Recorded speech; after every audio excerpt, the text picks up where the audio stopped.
Good morning, welcome to my channel Smita's live. आप आवाज़ से पकड़ लो कि सुबह के कितने बज रहे। सुबह के 6 बज रहे हैं और सही हाँ मैं थोड़ा जल्दी जग गई हूँ। इसका रीज़न ये है कि आज दीदी जा रही है तो उसका फ़्लाइट है 10 मतलब वो 10:30 में निकल जाएगी, तो हम जल्दी ही सारे लोग उठ गए हैं। और मैं अभी जस्ट बना के आई हूँ आलू टमाटर की सब्ज़ी और जा रही हूँ नहाने। रही बहन भी सोए हुए हैं तो मैं सोच रही हूँ कि मैं नहा के रेडी हो जाऊँ, क्योंकि आज छोटी दी को भी जाना है। मैंने पहले ही बताया था आपको ब्लॉग में कि मंडे का उनका भी अपॉइंटमेंट है, तो वो भी जाएंगी। और यहाँ पे भैया गाड़ी की सफाई कर रहे हैं, तो चलते हैं। आज दिखाती हूँ कि आज थोड़ा सा डे मेरा थोड़ा इमोशनल है, क्योंकि दीदी जा रही है तो मुझे अच्छा नहीं लग रहा है। और अर्शिदा भी जा रहे हैं, क्योंकि इनका स्कूल ना अब ऑनलाइन नहीं रहेगा। 2 साल से ऑनलाइन क्लासेस चल रही थी, टीच की वजह से यहाँ पे थे, लेकिन अब क्लासेस ऑफलाइन हो गई है, तो अभी स्कूल जाएंगे। ऐसे भी अब इनका 7th स्टैंडर्ड स्टार्ट हो गया है, तो इस बेटर कि वो स्कूल में ही स्टार्ट करें, क्योंकि ऑनलाइन क्लासेस में बच्चे इतना ध्यान नहीं दे पाते, तो और इतना अच्छा नहीं होता ऑनलाइन क्लासेस। मतलब ठीक था, चलो लॉकडाउन में था तो चलो बच्चे पढ़ ही लिए और कैसे भी करके अपना 2 साल का स्टडी टाइम निकाल ही लिए। लेकिन अब ये स्कूल जाएंगे, तो ये भी जा रहे हैं दीदी के साथ। तो मुझे काफ़ी पर्सनली बहुत बुरा लग रहा है। आज थोड़ा मेरा इमोशनल डे होने वाला है, क्योंकि मैं बताऊंगी क्यों, रीज़न क्या है। और अर्शी जा रहा है, मुझे एकदम अच्छा नहीं लग रहा है। मैं रात से ही ऐसे रोने वाला, मेरा आप गले से पकड़ सकते हो, भारी भारी ऐसा लग रहा है।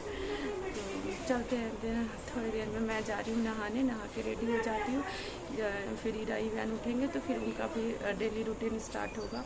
मालिश वालिश होगी तो चलते हैं अंदर। चलो बाय। तो गाइज, मैं हूँ अर्शी। तो मैं अभी जा रहा हूँ दिल्ली, और मेरे को बुरा लग रहा है कि मैं दिल्ली जा रहा हूँ। मेरे को इधर ही रहना था। अब आपको व्लॉग अब तो मासी को ही बनाना पड़ेगा, मैं बनाता था। तो अभी मैं एयरपोर्ट जाऊँगा और वहाँ पे आप एक व्लॉग थोड़ा सा वीडियो बना लूँगा, और वो आप देख लेना व्लॉग पे।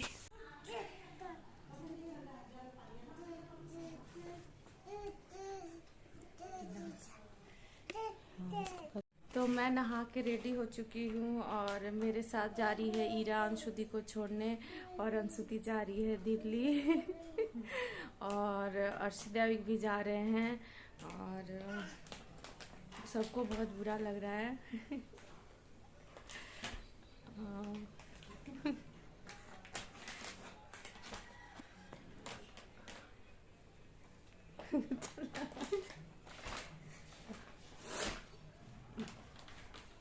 ईव्यान देखो मासी जा रही है। यू तो ईव्यान नहीं जाएगा एयरपोर्ट, ईव्यान को छोड़ने नहीं जा रहा है। ईव्यान नाना नानी के साथ रहेगा, और मैं ईरा को लेके जा रही हूँ। क्या किया तू ईव्यान?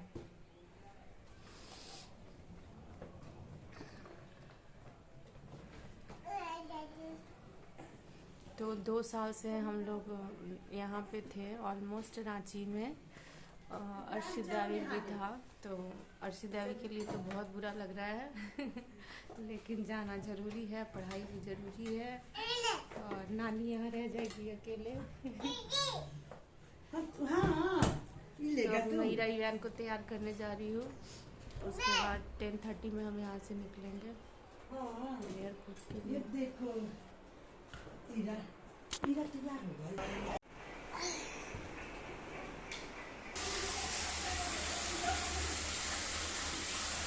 इव्यान इव्यान इव्यान यहाँ मासी से नहा रहे हैं, जाते जाते सेवा ले रहा है अंशु मासी का।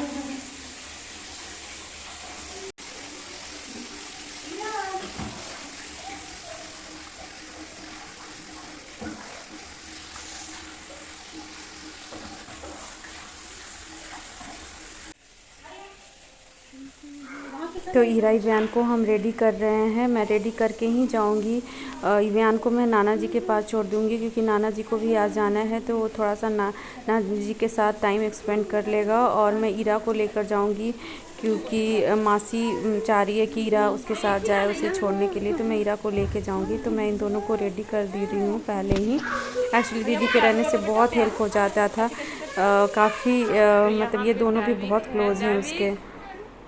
सबको बाय बोलो।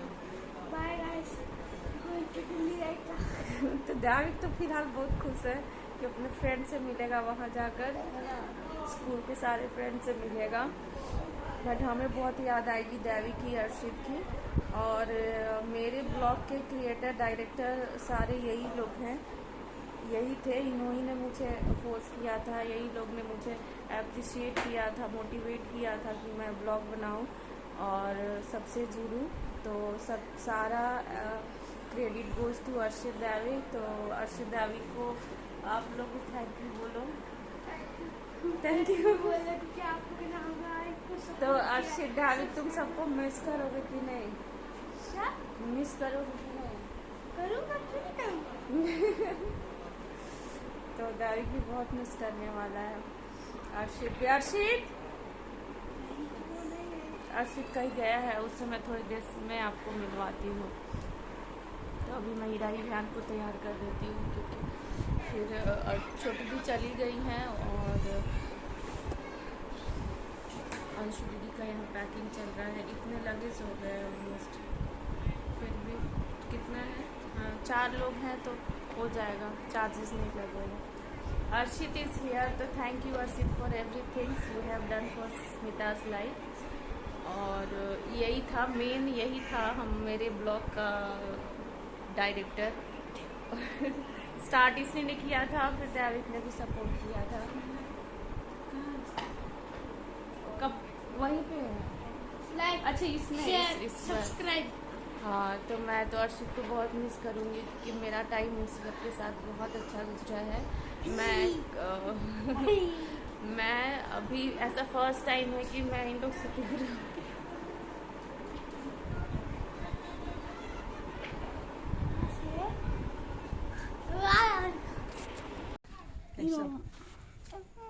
ईरा मासी तो जा रही है, ईरा के साथ धोखा हुआ है भाई।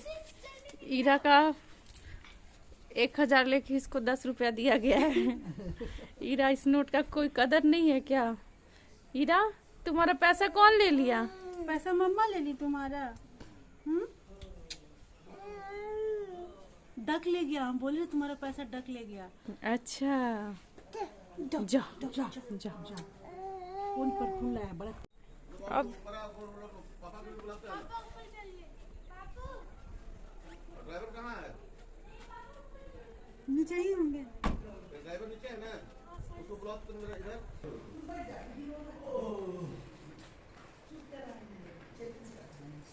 तो 10:30 हो चुका है। जैसा कि मैंने पहले आपको बताया था कि 10:30 में दीदी को घर से निकल जाना चाहिए। एक्चुअली मेरे फादर इन सब चीज़ों पे बहुत ही ज़्यादा मतलब मानते हैं इन चीज़ों को। तो उन्होंने आज देखा था कि 10:30 का टाइम बहुत ही शुभ है निकलने के लिए। तो ऐसे तो दीदी का फ़्लाइट 1 बजे का है, मतलब 12 बजे उन्हें एंट्री करना है चेकिंग प्रोसीजर के लिए। लेकिन हम थोड़े पहले ही निकल जा रहे हैं। 1 घंटा लगता है 1 आवर्स हमारे घर से एयरपोर्ट जाने में। तो भी हम थोड़ा सा पीरियड निकल रहे हैं बिकॉज़ टाइम ये अच्छा था और इसी में इनको निकलना था। तो यहाँ पे सारे लोग भगवान का आशीर्वाद ले रहे हैं। तो ईरा भी जा रही है, तो ईरा भी आशीर्वाद ले रही है। तो ये काफ़ी टफ़ टाइम होता है कि किसी को आप बाय कहो, स्पेशली जब एक लंबे टाइम से हम सब साथ में हों तो और भी ज़्यादा ही डिफ़िकल्ट हो जाता है। तो ये लॉकडाउन और कोरोना की वजह से हमने सारे लोग इकट्ठे बहुत दिन से एक साथ में थे क्योंकि बच्चों की भी ऑनलाइन क्लासेस चल रही थी। लेकिन अब ऐसा टाइम आया है कि जब मतलब ये लोग अब दिल्ली जा रहे हैं। अब तो आना मतलब इनका वही छुट्टियों पे डिपेंड करता है कि कब छुट्टी होगी, कब आना मिल पाएगा चांसेस। तो मेरे लिए तो ये काफ़ी भी टफ था क्योंकि मैं दीदी के साथ मतलब मुझे याद नहीं, मुझे लगता है मैं कई साल से दीदी के साथ रह रही हूँ। बट अभी कुछ रीज़न की वजह से मैं 1 साल से मैं वहाँ दिल्ली से मूव कर चुकी हूँ। तो फर्स्ट टाइम मुझे ऐसा फील हो रहा था कि शायद मैं आज मुझे ऐसा फील हुआ। 1 साल से मैं दिल्ली छोड़ चुकी हूँ लेकिन आज मुझे ऐसा फील हो रहा था कि हाँ मैं रियली मैं इन लोग से अब अलग हो रही हूँ। तो मेरे लिए काफ़ी टफ था। लेकिन मैं सो नहीं कर रही थी, ऐसे मेरी आवाज़ बैठी हुई थी, गला बैठा हुआ था। दीदी भी अंदर से बिल्कुल मतलब इस चीज़ को फील कर रही थी। बट हम एक दूसरे को ये चीज़ बोल नहीं पा रहे थे। और जिया जी को भी ये चीज़ रियलाइज़ था, क्योंकि जब मैं बहुत रो रही थी तो उन्होंने मुझे बहुत आके समझाया था। तो उनके लिए मैं बहुत ही ग्रेटफुल हूँ कि उन्होंने हमेशा मुझे अपनी बहन जैसा प्यार दिया है। तो शायद मैं लाइफ में उनके ये चीज़ कभी नहीं भूलूँ। तो हम लोग आए हैं यहाँ माता रानी के मंदिर। मैंने कई बार आपको अपने ब्लॉग में मंदिर को दिखाई हूँ। ये एक्चुअली हम कहीं भी जाते हैं तो यहाँ रुक के ये मैंडेटरी हो गया है कि हम एक बार ज़रूर यहाँ दर्शन करते हैं, तभी हम कहीं अपने किसी काम से निकलते हैं और कहीं भी जाते हैं। हीरा भी पूजा कर लिया।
शीशा खाली हल्का खुला हो।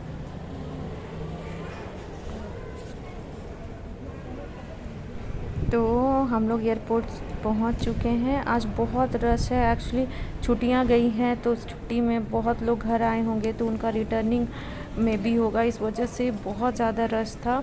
काफ़ी लंबी मेन गेट के लिए ही लंबी लाइन लगी हुई थी। इस वजह से पहले तो हम सोचे थे कि अगर हम पहले पहुंच जाएंगे तो थोड़ी देर टाइम स्पेंड करेंगे एयरपोर्ट पे, बट ऐसा हुआ नहीं, क्योंकि जाने के साथ ही तुरंत लाइन में लगना था, बिकॉज़ लाइन बहुत लंबा था। तो हर प्रोसीजर के लिए फिर इतनी वेटिंग चल रही होगी। तो अच्छा हुआ कि हम पहले ही निकले।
for those who always close to my heart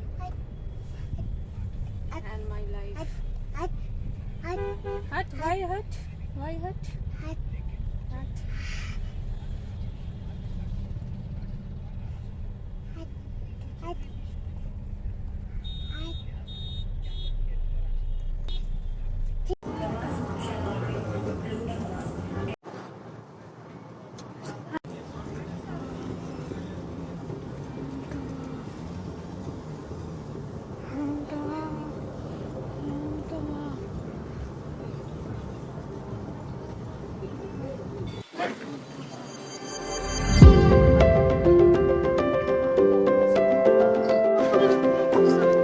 हाँ मैं देखा।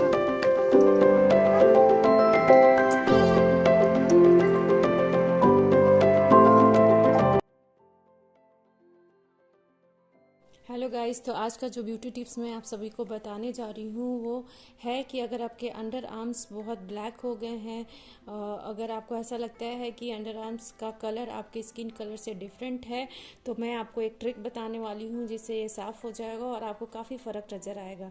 तो इसके लिए मैंने लिया है थोड़ी सी टर्मरिक, हल्दी पाउडर, साथ में मैंने एक नींबू लिया है कटा हुआ, और मेन चीज़ मैं इसमें जो लेने जा रही हूँ वो है टूथपेस्ट।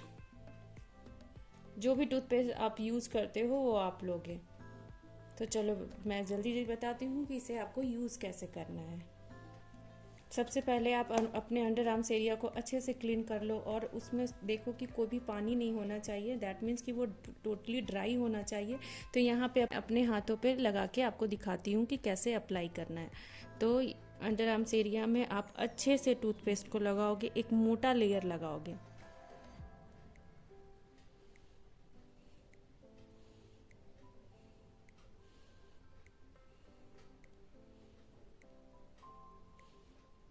एक मोटा लेयर आप अंडर आर्म्स एरिया में इस तरह से लगाओगे टूथपेस्ट का। इसे आप 10 मिनट तक छोड़ दोगे एज इट इज़। देन आपको क्या करना है, जो कटा हुआ नींबू हमने लिया है उसमें आपको टर्मरिक डालना है।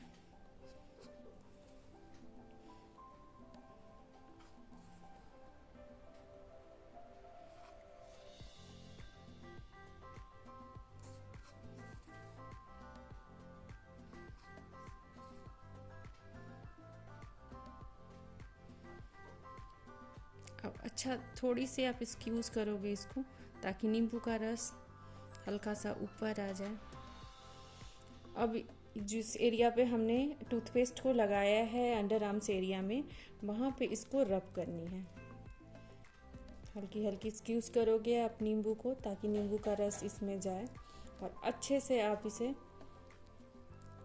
ऐसे रब करोगे। मैं हमेशा बोलती हूँ कि जब भी आप ऐसे एक्सफोलिएशन वाला काम करते हो तो हमेशा आपकी हाथ जो है वो सर्कुलेशन मोड में घूमनी चाहिए, ताकि क्लॉकवाइज और एंटी क्लॉकवाइज, मीन्स ये गोल गोल होना चाहिए, ऐसे गोल गोल घूमना चाहिए। तो आप ये अच्छे से इसकी यूज़ करते हुए अच्छे से इसे रब करोगे। इस तरह से आप अपने पूरे अंडर आर्म्स एरिया, दोनों साइड्स के अंडर आर्म्स एरिया को अच्छे से इस तरह से सर्कुलेशन मोड में करते हुए रब करते रहोगे एटलीस्ट 5 मिनट्स तक।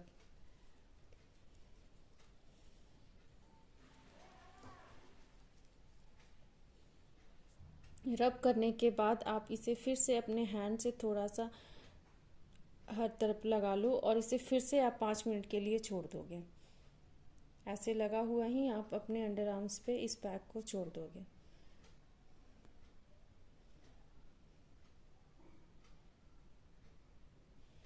पाँच मिनट के बाद आपको क्या करना है, इसे किसी भी कपड़े से आप पोंछ सकते हो, कोई भी वाइप से आप उसको वाइप कर सकते हो।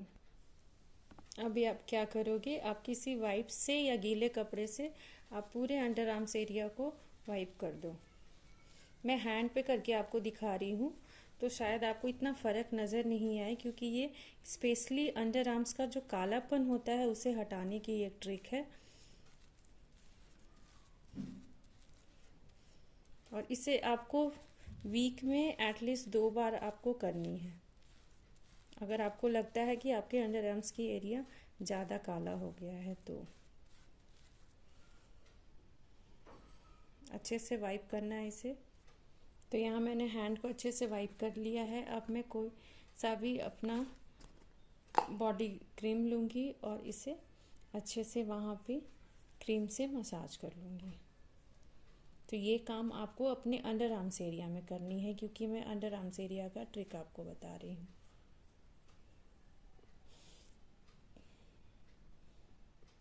तो आप अपने कमेंट्स में प्लीज़ मुझे बताया करो कि आपको मेरे ब्यूटी टिप्स कैसे लगते हैं। मैं और भी अच्छे अच्छे ब्यूटी टिप्स आपके लिए लेकर आऊँगी।